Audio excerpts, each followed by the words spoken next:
Bienvenidos a todos un día más a estos encuentros en torno a la Biblia. Como decimos todos los días, seguimos caminando juntos. Seguimos haciendo una iglesia especial, una iglesia que no tiene paredes, pero sí que tiene una comunicación directa con nuestro Señor y Salvador Jesucristo. Porque, aunque es fantástico, porque así es como estamos acostumbrados, pero tal vez compartéis conmigo la idea de que cuando nos reunimos, sea a través del medio que sea, estamos formando iglesia y Dios está en medio de nosotros. Pues como hacemos en esta serie, en este programa que continuamos hoy, es lo que llamamos encuentros espirituales, encuentros alrededor de la Biblia. Por eso, en el día de hoy, en Primera de Pedro, capítulo 3, versículo de 1 al 7, va a llevar por título Construyendo matrimonios con compromiso. Recordamos cómo hacemos habitualmente las cartas, incluida la carta de Pedro, va dirigida a comunidades determinadas que fueron formadas por el testimonio de Jesús, testimonio oral, transmitido por los testigos presenciales y la Biblia que ellos tenían, que es el Antiguo Testamento. Pedro va a tratar en el día de hoy, a través de los textos que hemos seleccionado, va a tratar un problema importante que va dirigido, sobre todo, a que el matrimonio sea una pieza fundamental de la felicidad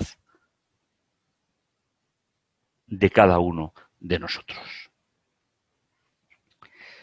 Los versículos que nos ocupan va a situar desde una perspectiva local una solución importante.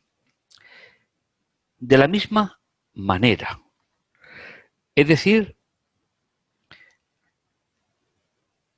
teniendo en cuenta cómo acabábamos la parte anterior, porque erais como ovejas descarriadas, mas ahora fuisteis devueltos al pastor y guardián de vuestras vidas.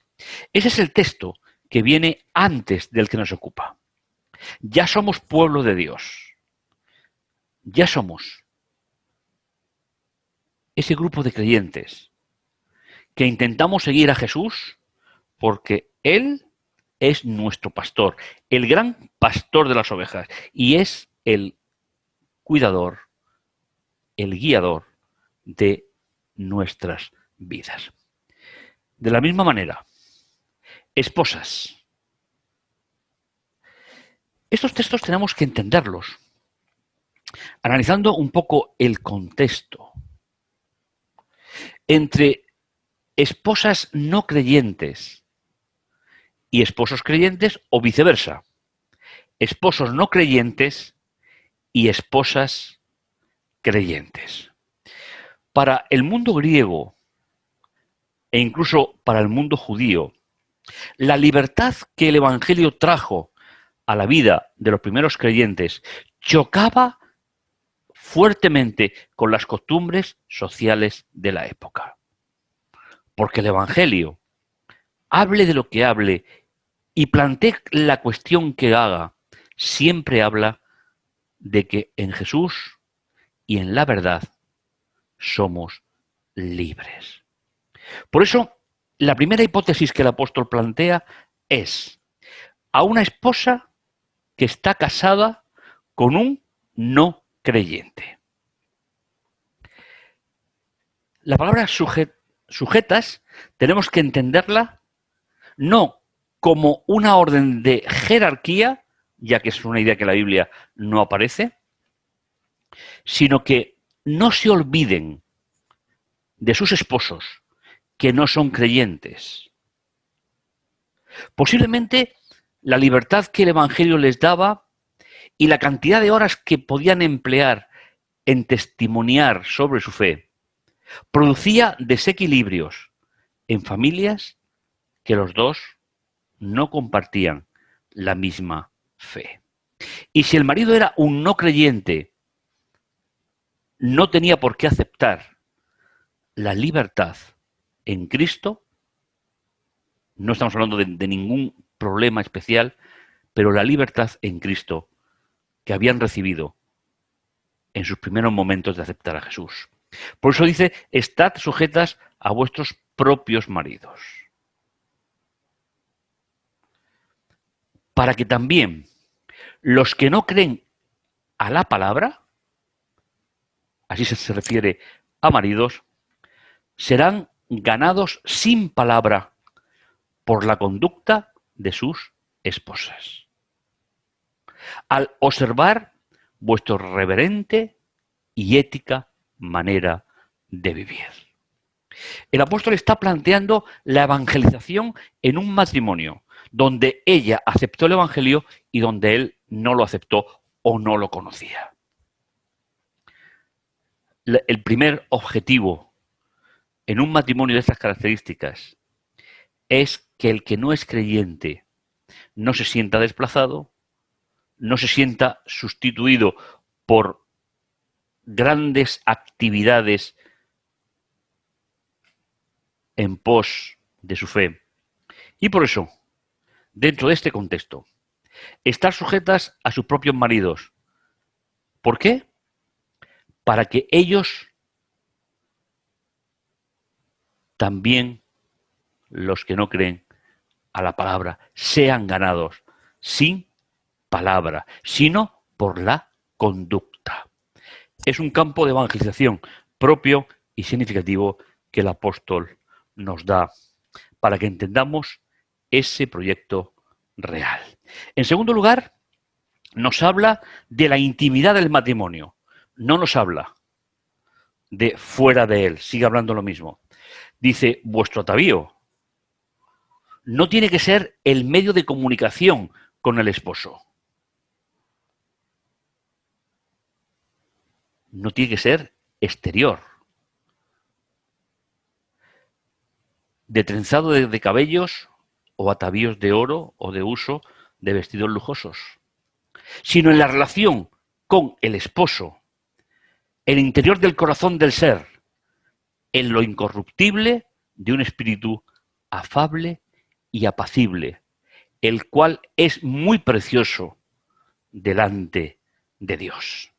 Si el versículo 1 y 2 lo separamos del 3, nos centraremos en aspectos que no fue la intención de Pedro. La verdadera relación matrimonial, que es lo que Pedro está resaltando, no consiste en aspectos exteriores, consiste en el interior del corazón, en lo incorruptible de un espíritu de reconciliación y un espíritu de paz. El Evangelio no debía ser una excusa para las esposas que, habiendo encontrado la libertad en Jesús, no la tenían culturalmente en sus casas. Y el apóstol les dice, cuidado, Jesús no puede ser una excusa para que os separéis de vuestros esposos. Y el espíritu afable y apacible, el apóstol dice, es realmente precioso delante de Dios. Es el espíritu de la reconciliación en Cristo. Y continúa. Así es como las mujeres santas del pasado, que ponían su esperanza en Dios, se adornaban y se sometían a sus esposos. De nuevo, tenemos que leer estos textos con sumo cuidado. No estamos hablando de un sometimiento al sentido que se ha explicado a lo largo de toda la Edad Media, sino que una familia formada Jesús tiene que estar en el medio de ella, sean los dos creyentes o uno sí y otro no. El Evangelio no se podía convertir para los destinatarios de la carta en un elemento de discordia o de enfrentamiento.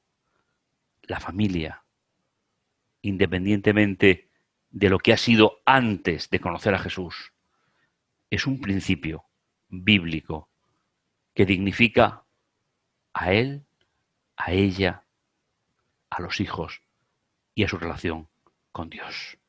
De la forma que Sara obedecía a Abraham, honrándolo como su Señor, vosotras sois sus hijas si hacéis lo que es correcto y no sucumbís a la amenaza. La palabra sucumbir a la amenaza también nos ayuda a comprender el contexto.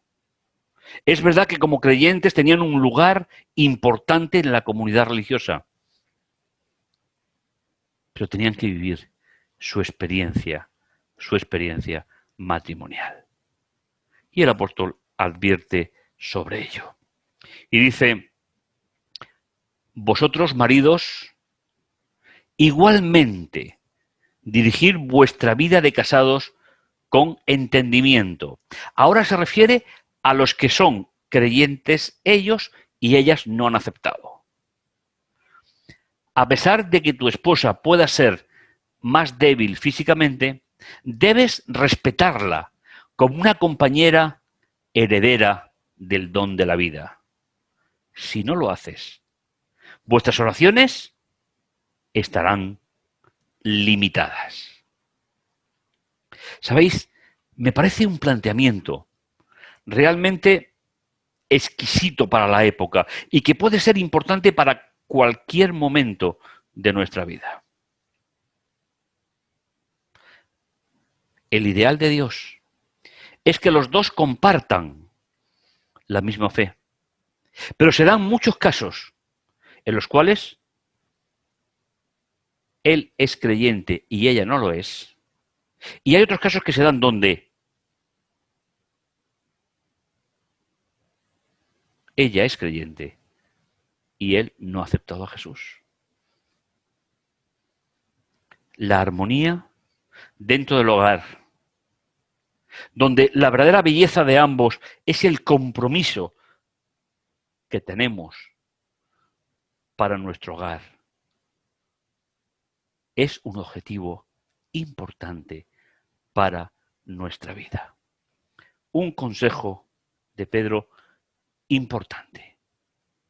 A ellas, que sus maridos sean en el hogar el objeto de su predilección, y a él, que su esposa sea igualmente ese objeto especial.